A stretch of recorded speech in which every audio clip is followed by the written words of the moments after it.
안녕하세요. 서울 아산병원 이덕희 교수입니다. 의대 정원 2,000명 정책을 진행하고 계신 복지부, 교육부, 총리실과 그리고 대통령실 등 이번 의대 정원 관련 행정처분에 관여한 많은 정부 책임자들께 말씀을 올리고자 이 영상을 준비하였습니다. 정부의 이런 계획 발표로 전공의들과 학생들이 자기가 있어야 할 자리를 떠나고 벌써 3번 달이 바뀐 것 같습니다. 어떠한 당근책을 던져도 요지부동인 전공의들 때문에 3개월째 고생하고 계신데 그 어려움을 잘 이해하고 있습니다.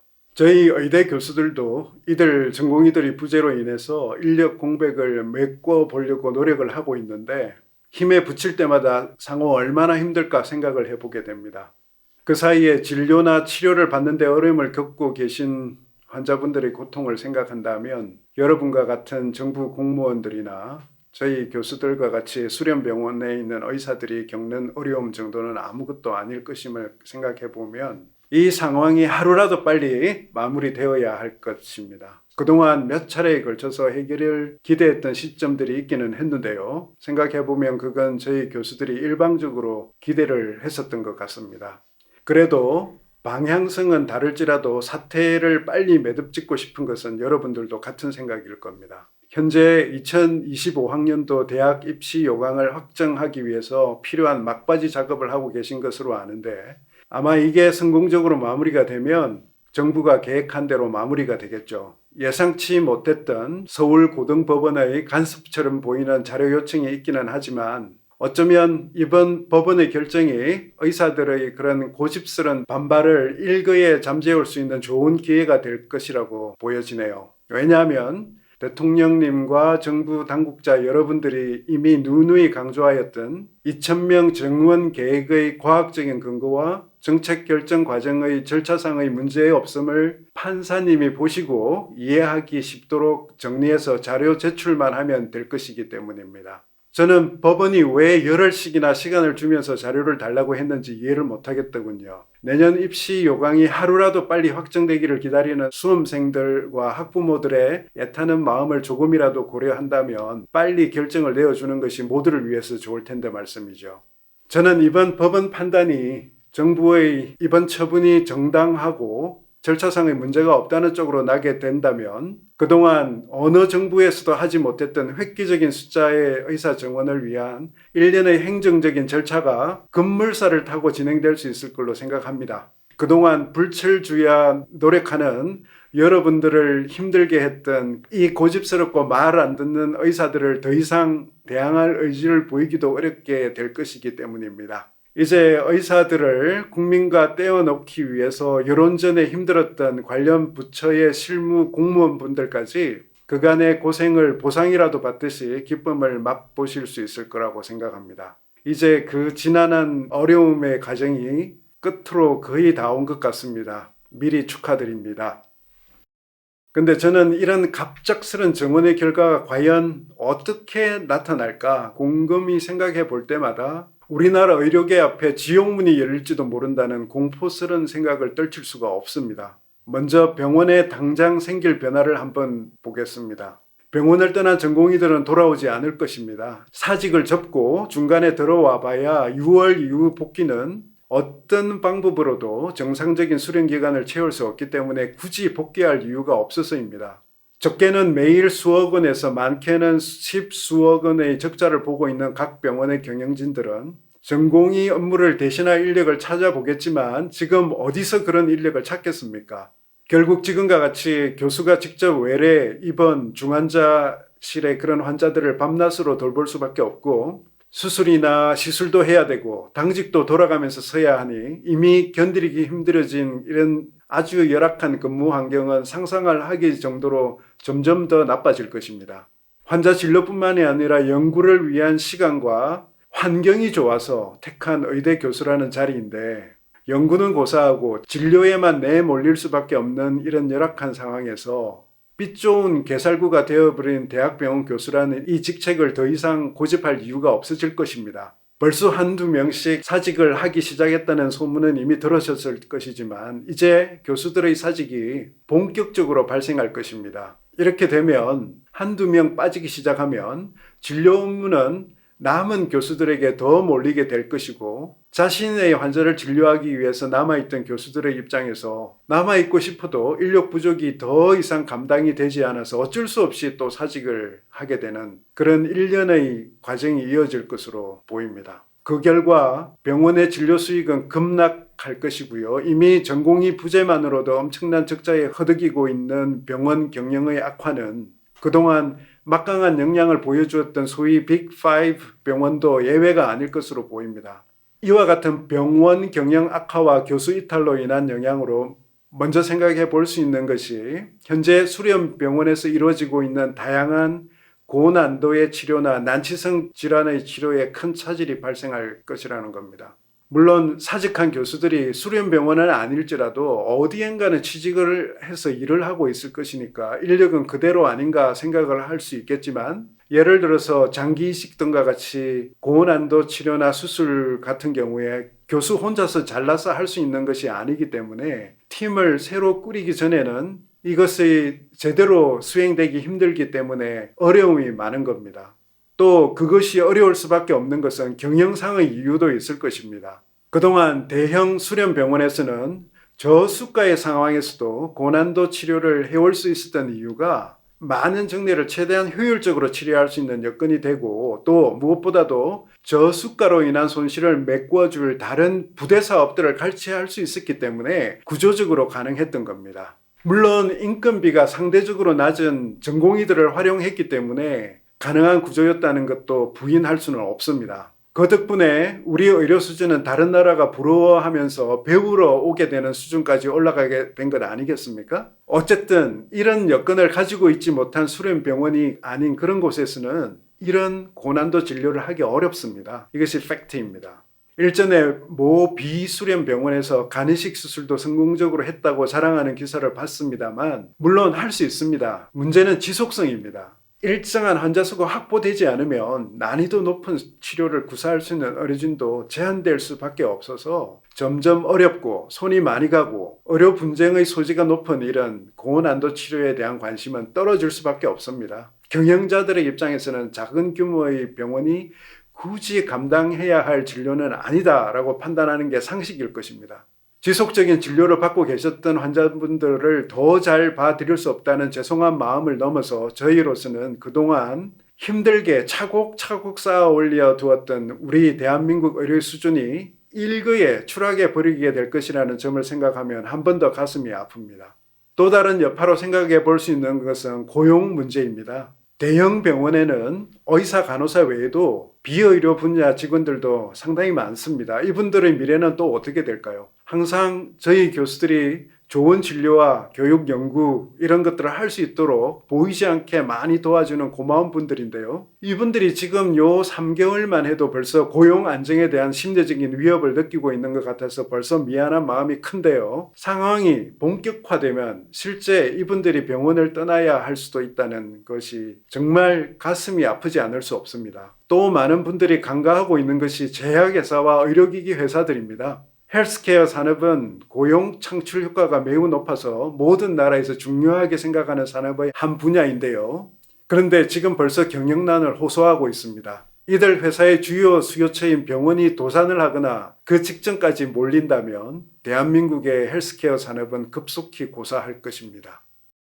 전공의 미복귀에 따른 도미노 현상은 뜻밖의 분야인 군과 지역의료에도 영향을 미칠 것으로 예상이 됩니다. 현재 매년 군의관 700~800명이 신규 편입되고 있는데 올해 의대 졸업생이 나오지 않고 신규 전문의도 없다면 1년차 군의관을 채울 수 있는 방법이 없게 될 겁니다. 또한 이미 모자란 공중보건의도 마찬가지여서요. 군 전력과 지역의료 공백이 상당할 걸로 보입니다. 의대생의 문제는 더 심각해 보입니다. 이들도 의대생의 입장에서 제기한 요구사항이 받아들여지지 않은 그런 상태에서 복귀를 할 명분이 없습니다. 지금 학생들이 원하고 있는 것처럼 휴학 처리를 받을 수 있다면 한 학기 등록금이라도 세이브할 수 있겠지만 그렇지 못한다면 유급 처리될 수밖에 없을 것입니다. 그러면 뜻밖의 상황이 발생할 수 있습니다.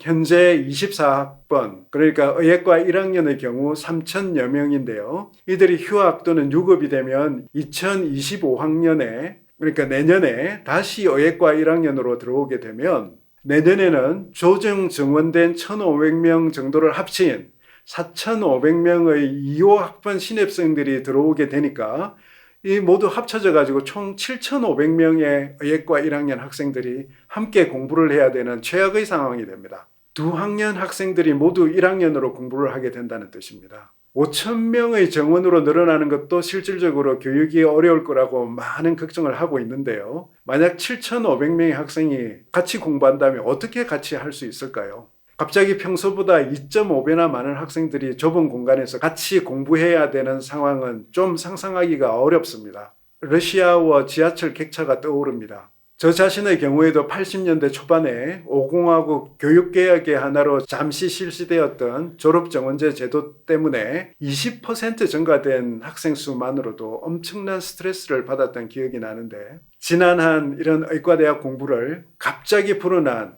2.5배의 학생들 사이에서 부대끼면서 거쳐나가야 된다는 그 학생들의 교육 여건은 상상만 해도 말이 안 된다는 생각이 듭니다.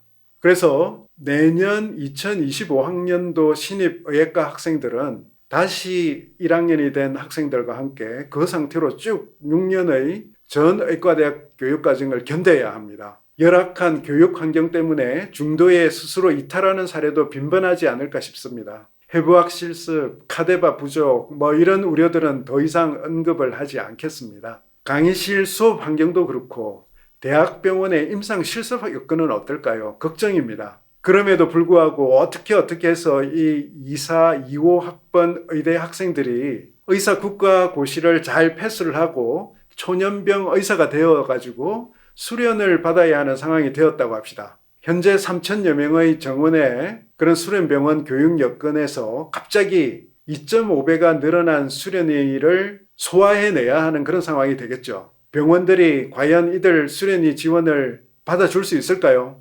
여러분들은 지금 수련의 근무 환경 개선을 연일 약속을 하고 있습니다.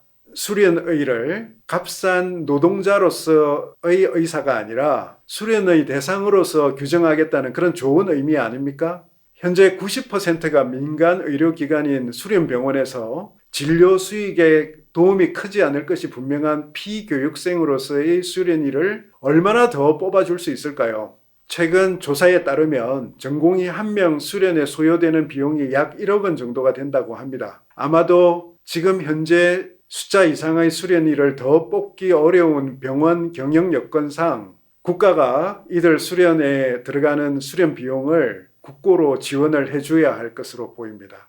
이번 필수 의료 정책 패키지에 따르면 인턴 수련 기간이 2년이 되어야 할 것이고 그 이후에 레지던트 3, 4년 기간이니까 4년 내지 5년 동안 수련 과정에서 국가가 지원을 계속해야 한다는 그런 의미가 되는 것입니다. 이 비용 누가 부담해야 할까요? 국민들의 피, 세금이 들어갈 수밖에 없을 겁니다. 건강보험에서 어떻게 재원을 마련해 보시겠다 생각해 볼 수는 있는데요. 이 또한 국민들 부담인 것은 마찬가지입니다. 이런 금전적인 것을 떠나서 병원의 수련 시스템을 너무나 잘 경험해 본 저희 교수들이 보기에는 일시적으로 이런 폭증한 수련 수요로 인해서 병원계 전체가 감당해야 될 부담은 적지 않을 것으로 보입니다. 반대로 수련 기회를 얻지 못한 나머지 젊은 의사들은 어떨까요? 최소 2년 수련을 해야 개원 자격을 주겠다고 했으니까 이들은 수련도 못 받고 개원도 할 수 없으니까 뭘 할 수 있겠습니까? 결국 우려하는 비필수 분야로 쏠려 들어가게 될까요? 아니면 여러분들이 강조하는 소위 의사 증원에 따른 낙수 효과로 그것을 증명하기 위해서 지역 의료를 담당하는 지방으로 가게 될까요? 둘 다 싫으면 경쟁에서 밀려났으니까 의사가 아닌 다른 직업을 찾아봐야 될까요? 이렇게 된다면 이건 정말 엄청난 사회적 낭비가 아닐 수 없을 겁니다. 물론 1, 2년 정도 지나면 어떻게 해서든 안정을 찾을 수는 있을 것입니다. 외형적으로. 그러나 우리가 IMF 여파에서 벗어나는데 엄청난 대가를 치렀듯이 대한민국 의료계는 혹독한 시련을 겪게 될 것이 뻔합니다. 상기하셔야 할 것은 우리가 자랑스럽게 IMF 위기를 잘 넘겼다고 말들은 하지만 그 여파로 우리나라는 세계 어느 나라보다도 극심한 경쟁 사회가 되었고 경제적인 양극화, 비정규직 문제 이런 것들에 의해서 그 후유증으로 아직도 우리 사회가 신음하고 있다는 것을 부정할 수 없다는 점입니다. 저는 이번 증원의 여파는 IMF 위기의 결과에 필적할 만한 규모의 영향이 우리 사회에 있을 수 있다고 보고 있습니다. 그중 가장 큰 피해를 볼 직접적인 당사자는 지금 의예과 1학년 학생들하고 내년에 새로 입학할 25학번 신입생들이 될 것으로 생각합니다. 이번에 의대 입시를 준비하고 있는 수험생들이나 도와주고 계신 학부모님들도 이 점은 참고하시는 것이 좋겠습니다. 이처럼 급격한 정책의 변화로 인해서 겪어야 할 고통이 이렇게도 뻔한데 이 정책이 과연 좋은 정책이라고 할 수 있을까요? 근데 이번 정책에 따른 급격한 변화는 한 차례 더 있을 것 같습니다. 아시다시피 이번 정원 계획에 따르면 2035년까지 의사 10,000명, 전문 의사 10,000명을 더 증원하는 것을 목표로 하고 있어서 내년부터 매년 2,000명씩 앞으로 5년간 충원을 하겠다고 한 것입니다. 다시 말해서 2031년부터는 다시 현재의 3,000명 정원으로 다시 줄인다는 계획인 겁니다. 만약 줄이지 않고 매년 5,000명씩 그대로 유지한다는 것은 향후 엄청난 의사 과잉이 불보듯이 뻔할 테니까 당연히 줄여야 되는 것은 맞지만은 이건 또 뭡니까? 여러분들께서도 이미 잘 알고 계시듯이 의대 정원, 수련의 숫자, 병원의 수련 환경, 군의관 수요, 공중보건의 숫자 이거는 마치 하나의 톱니바퀴처럼 서로 맞물려 돌아가도록 그렇게 설계되어야 하지 않습니까? 근데 5년간 엄청나게 숫자를 다시 늘렸다가 또 갑자기 5,000명에서 3,000명으로 줄이게 되면 그 감원으로 인한 충격을 또 어떻게 할 것입니까? 정부의 정책 중에는 화폐개혁이나 금융실명제 등과 같이 일시에 밀어붙이듯이 시행해야 하던 그런 것들도 있지만은 많은 정책들은 정책의 취지나 효과도 중요하지만 급격한 변화에 따른 부작용을 최소화하기 위해서 점진적으로 시행을 하거나 아니면 시험 사업 등으로 해서 안착될 수 있도록 연착륙 정책을 적용하는 것이 필요한 경우도 훨씬 더 많다는 것을 행정 전문가인 여러분들이 훨씬 더 잘 알고 계시지 않습니까? 이번 갈등을 옆에서 보고 계신 국민들 중에는 정원을 찬성하기는 하지만 급격한 정원에 따른 부작용을 걱정하는 분들이 정말 많다는 것을 잘 알고 계시리라고 생각합니다. 모두에서 말씀드렸듯이 이제 이 상황이 어떻게 결말이 나든 막바지에 이제 이르는 것 같습니다. 이번 정책 결정이 시행될 경우 일견 성공적인 의료 계획이 시작되었다고 보시겠지만 이상과 같이 저희 짧은 소견만으로도 급격한 정원과 급격한 감축에 따른 예측할 수 있는 많은 부작용들이 정말 만만치 않다는 것을 알 수 있었습니다. 이것은 결국 우리 사회의 큰 비용이 되어서 정책의 처음 선한 의도와는 달리 국민을 위한 것이 아니라 오히려 우리 국민들에게 큰 부담이 될 것이 너무 명확하다는 우려가 들어서 긴 말씀을 올리게 되었습니다. 이제 시간이 얼마 남지 않은 것 같습니다. 부디 이번 정책이 부메랑이 되어가지고 그나마 어떻게 유지되고 있던 대한민국 의료 시스템을 깨버리는 일이 일어나지 않도록 해주시고 대신 지금과 같은 그런 열정과 집중력을 급격한 의대생 정원이 아닌 진정한 의료개혁을 위해서 보여주시기를 간곡히 요청드립니다. 반대가 극심한 의사수로 서로 싸우면서 내부에서 피를 흘리는 것보다 당장 우리 의료의 문제인 필수 의료 공백, 지역 의료 공백의 문제를 풀어나가는 데 도움이 될 수 있다는 다른 좋은 정책들이 더 많다는 걸 그 누구보다도 잘 알고 계시지 않습니까? 이제 이번 의대 정원 정책을 잠시 내려놓고 실질적인 제도 개혁을 위해서 지금과 같은 정도의 열의로 다시 접근한다면 저희 의대 교수들도 기꺼이 정부의 편이 되어서 국민들이 원하는 우리나라 실정에 최적화된 K-의료제도 만들기에 동참하겠습니다. 더 나은 대한민국 의료제도를 기대하면서 긴 말씀 올렸습니다. 말씀 들어주셔서 감사합니다.